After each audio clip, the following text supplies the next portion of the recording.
Yon, may laro nga pala kami sa MDI Cup Season 2. Kaya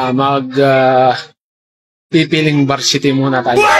Kaya tayo magbibis na. Tara! Sa oras na ito ay kailangan ko nang mag-transform bilang isang varsity player. Sa lakad pa lang alam na nila, may tama ka. Aba, inulit pa. Basta kalbo, kalay guwapo. Ito nga pala ang aming import kasama si Basta Kalbo, kalay guwapo. Ngayon, narito na ako sa venue sa paglalaro namin sa MDI Cup.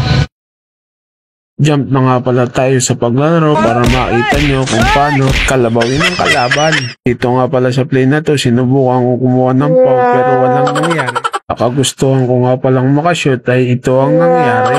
Sa pangatlong pagkakataon, akin na uli, pero paknet ya.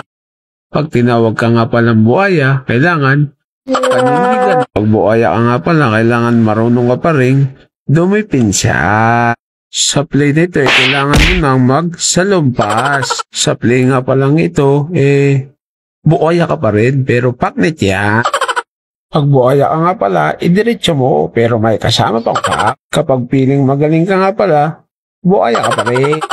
Pag namasa ka nga pala, kailangan hingin mo agad para buhaya ka pa rin. Sa tira pa lamang, kita mo naman, paknet ya. Pag buhaya ka nga pala, hingi ka lang ng hingi ng bola para pagtira mo sa free throw, paknet ya. Dito nga pala, Bung subukan, masisira ang buhay mo. dito nga pala sa play na ito ay nagpaubaya na muna ako. Sa play namang ito ay naka-intercept kami ng bola at sabay gumawa kami ng isang matinding attack ang salumpas. Sa pagkakataong ito ay mabilis kami inatake at biglang may lumipa. Nakakatuwa naman at meron pala ako kamping super